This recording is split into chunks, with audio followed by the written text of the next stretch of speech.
Hello, everybody. I'm Jonathan Coachman, and this...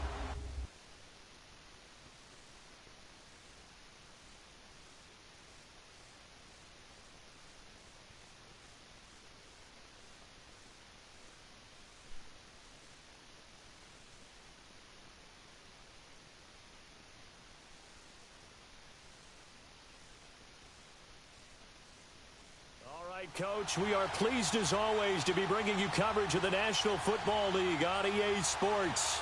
Tonight it's all on the line. We play for the Lombardi Trophy. 50 years after Joe Namath and the guarantee, we are underway in Super Bowl 53. This is fielded a couple yards deep. And he'll take this up past the 20 and down at the 22-yard line.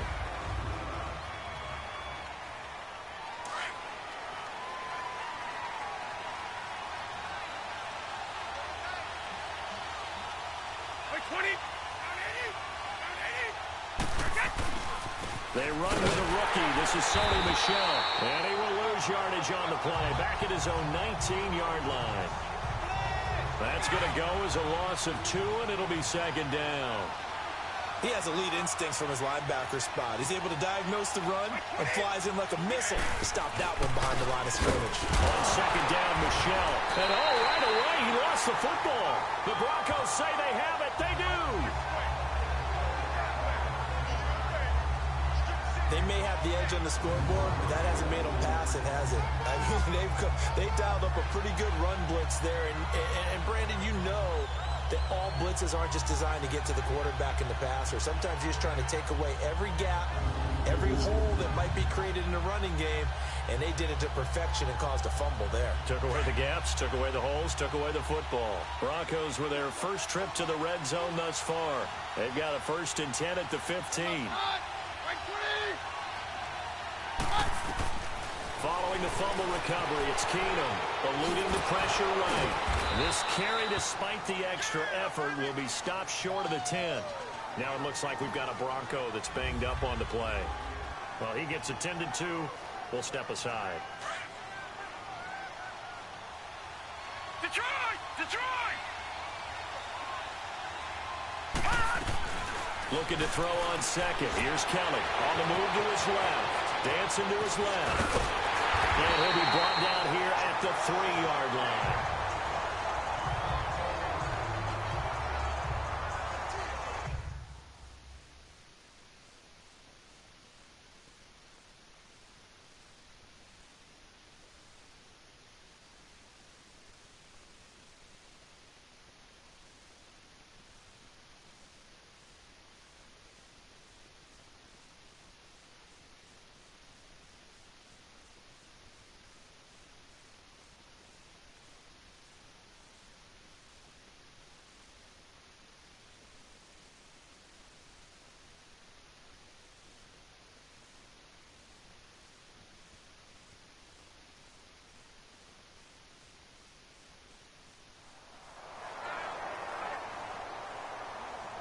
A chance for the first score of this Super Bowl. Here's 1st and goal.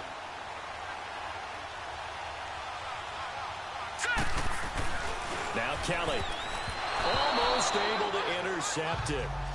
That's one he would have liked to have held on to on this first drive. Instead, 2nd down.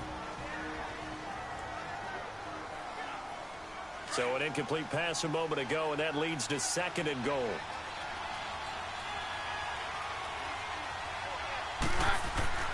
Now it's Keenum.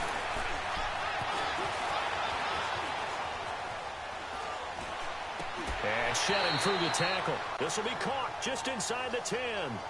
They call that a loss of 6 yards. And it's 3rd down now. A little risk.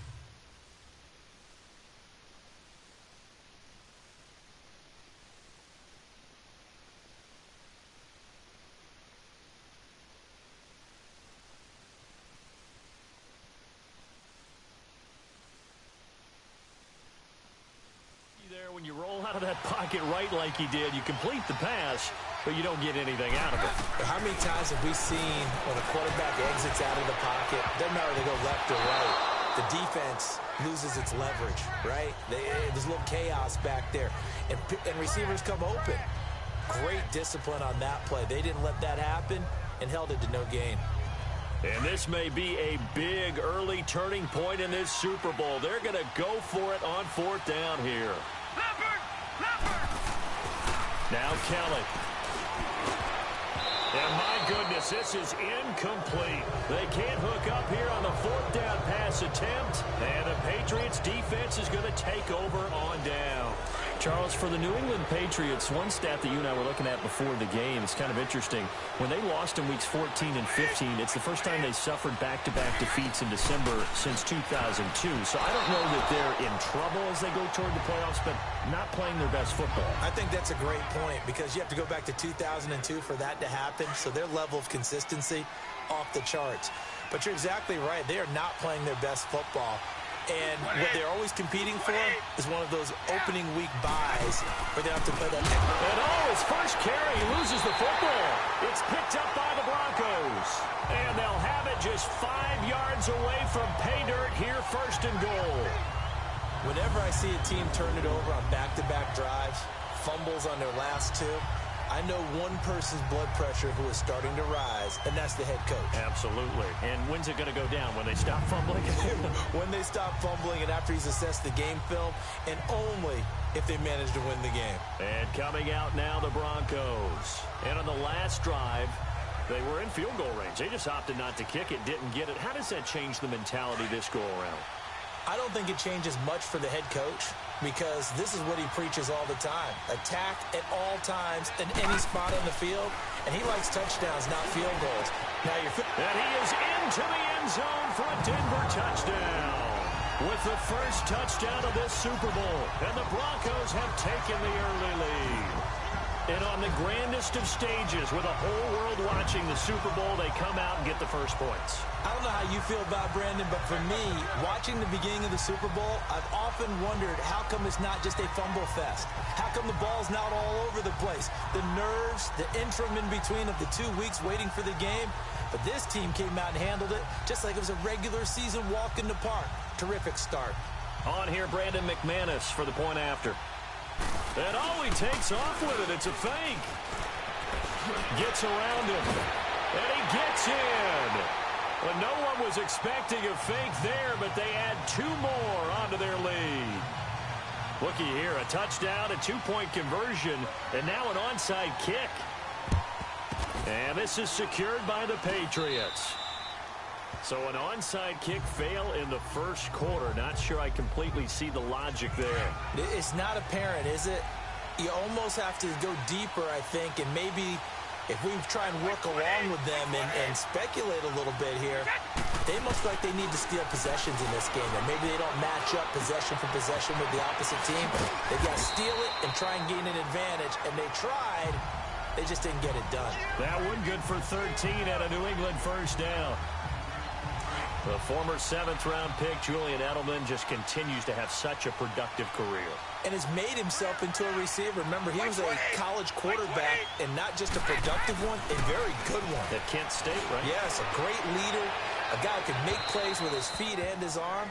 Got to the NFL and had to convert into being a receiver and was drafted that way. And that conversion, oh boy, it's been good. Not too many things get to a quarterback of this magnitude. But I think it's safe to say that pressure can get to any quarterback. He's obviously a great franchise quarterback, but felt the pressure, threw it incomplete. False start, offense. And that'll be accepted, of course, and that moves him back 5. Still 2nd down. So after the penalty, heading in the wrong direction, 2nd and 15. 20! They'll run it now out of the gun. And he is going to be stopped cold behind the line of scrimmage. He lost 2 there, and it's 3rd down. Anytime you call an inside running play, you just know there should be a lot of congestion there. You're counting on your offensive line to take control of the line of scrimmage. That didn't happen in this case, and that play got bottled up. And a first hookup with his all-pro tight end, Rob Gronkowski. And he works it to the 30-yard line here, right at the 30. They'll get 11, but it'll still lead to a 4th down. A lot of tight ends just use try to occupy some space and kind of body people away and catch the football.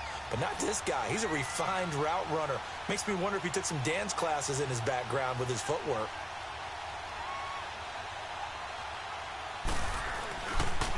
Oh, they get to the football. It's blocked.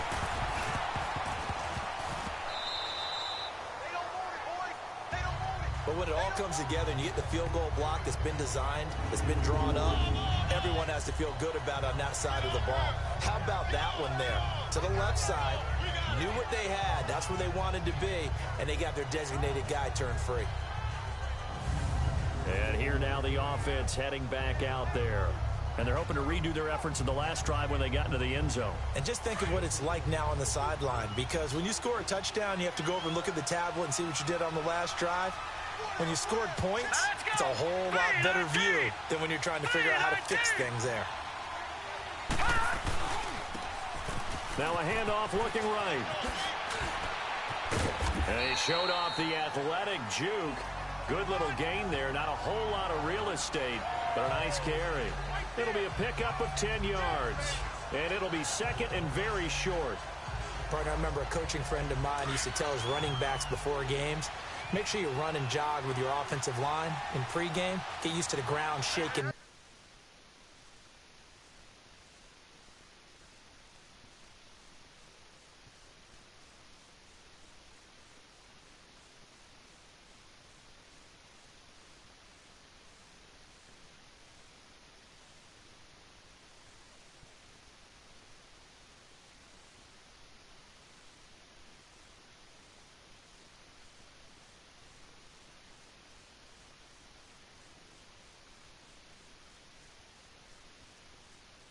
Big behemoths start to create space for you up front. He did a pretty good job of just following those guys through there for a nice explosive run. Staying on his feet. Now he's going to let it go deep back over the middle. And the hit jarred it loose. It's incomplete. Well, that wasn't a completion, but it wasn't a sack either. So the good takeaway, able to extend the life of the play. Normally you would think he'd just take off and run downfield, but he was trying to find an open receiver, unable to do so. An incomplete pass on second down leads us to 3rd and inches. Play action, it's Kelly. He'll air it out deep for Thomas. And that's going to wind up incomplete. However, we do have a flag down. Let's check in with our referee. Pass interference. Defense. Thought they were going to force Automatic a fourth down. Instead, P.I. gives them the first. And that's frustrating because you think you've taken them really deep into the count, haven't you? Instead, you've got to start all over. That can really, really be demoralizing.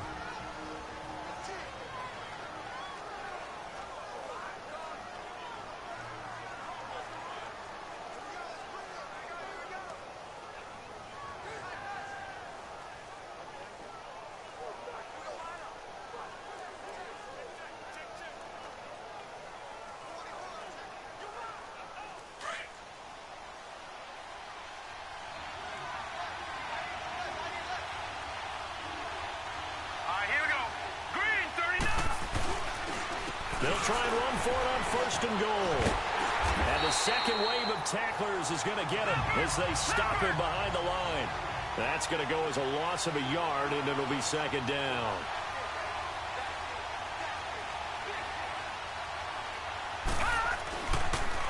They'll give it to him up the middle. They'll wind up losing 3. And now it's 3rd down. They've been stuffed twice here for losses. Now it's 3rd and goal.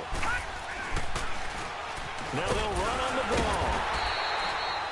No gain on the play that time. So a big stop, and it's going to leave them with a 4th and goal. Looking at this situation, if you're at the 1, the 2, maybe you go for it. From here, you kick it. I agree. I think you have to get points in this situation. 4th down, I don't chance it at all. I put the points on the board and go back and regroup.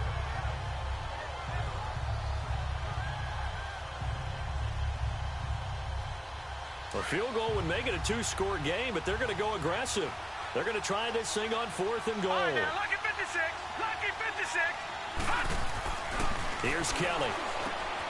It's complete. Swings it out to his running back. And he'll take it into the end zone for a Denver score. Royce Freeman, a 5-yard touchdown. And the Broncos will extend their lead. Big fourth down conversion for the score, and the defense, that is a tough pill to swallow. Big time for them.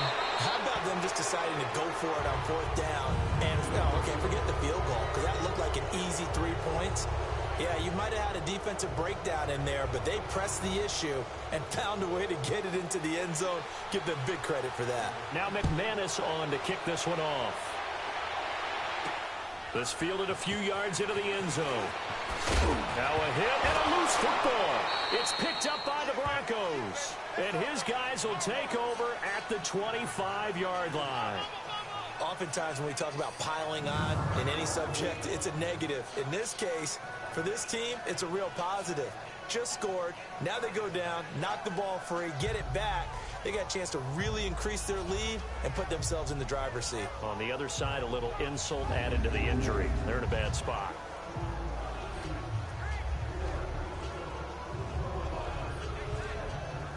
So now a chance for points in the opposite direction after the blocked field goal.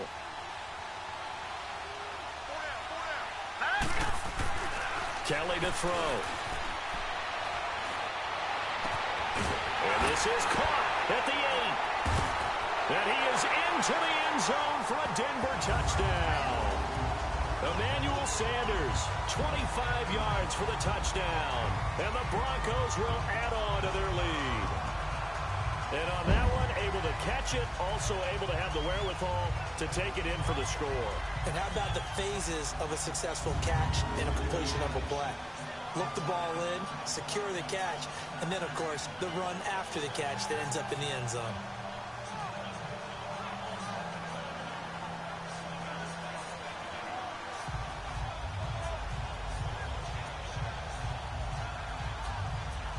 On here, Brandon McManus for the point after.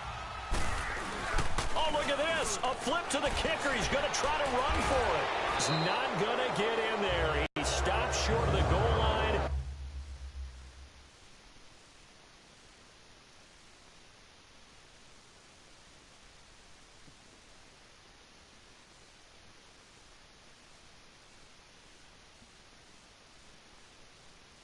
Right where it is. They've got this big lead. They said, forget one.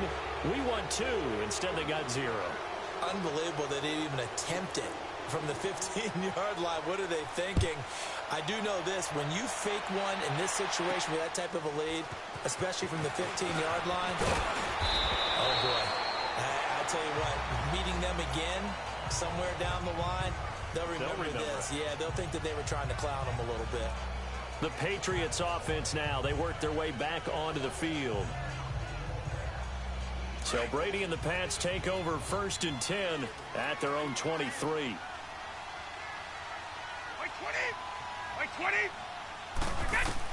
Throwing on first down is Brady. And this is going to be caught, but they'll say out of bounds. So it's incomplete. He was looking for Julian Edelman that time. That'll bring up 2nd down. Let's face it, you can run the route tree as many times as you want, get in sync, practice it, do all those things. But once you get to game speed, it doesn't always time up quite that well. That one goes incomplete. Brady now to throw.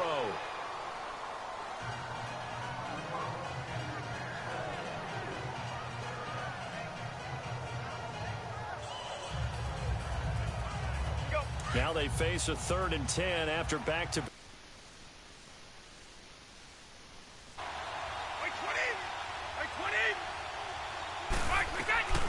From the gun, it's Brady. Looking for Gronkowski, and it's intercepted. Picked off by the free safety, Darian Stewart. And what a return as he brings this all the way back down to the 20-yard line.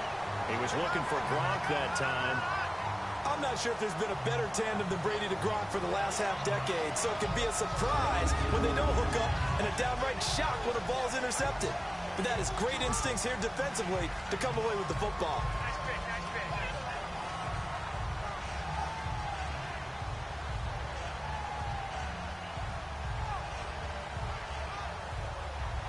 Now this Broncos offensive unit ready to head back out onto the field.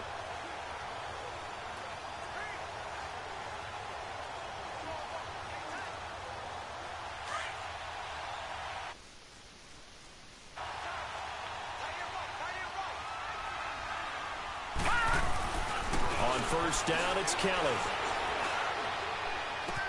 This is caught.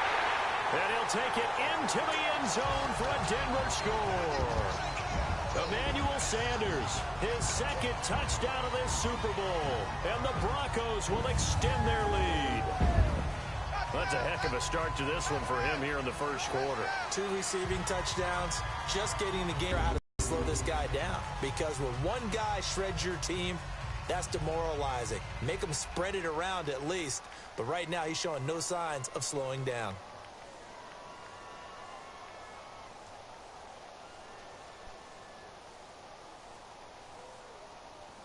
On here, Brandon McManus for the point after. And oh, he takes off with it. It's a fake. And he is not going to get in there. He stops short of the goal line, and the lead is going to stay right where it is. Partner, that type of a lead, and they're going to fake it from the 15 to try and pick up a 2-point play instead of kicking it through the posts. Come on, man. Put that in mothballs. Come on. Come on. Don't do that. Put that in mothballs. Yeah, preserve that for it. That's an ancient relic. Faking it. I can understand you want to rub from the 15. Mothball that bad boy, just like my grandmother had. Yeah, in her attic, the stuff she used to preserve. Did the same. It smelled terrible. Play 20. 380. Trying to shake off the interception. He'll look to throw. Over the middle, that's caught by Hogan. And they'll bring him down at the 27-yard line. Give him 9 there on the first down completion. When you see zone defense and you know you've got a drag route on as your primary call, you've got to be really careful as a passer about how far you let your guy go because he might wander into some tough coverage. That last catch short of the marker by just a yard leaves him with a very manageable 2nd and 1. Throwing now is Brady. On the crossing route, complete. That's Gordon. And he's brought down after a very nice gain. 23 yards on the play. Gordon, of course, picked up in a trade from the Browns back on September 18th. And he really should help a Patriot offense that has some question marks at wide receiver. Yeah, you're banking on a lot of potential here with Josh Gordon because if you get the total package, if you get the size, the speed, the catch radius, the ability to play the ball in the air, he had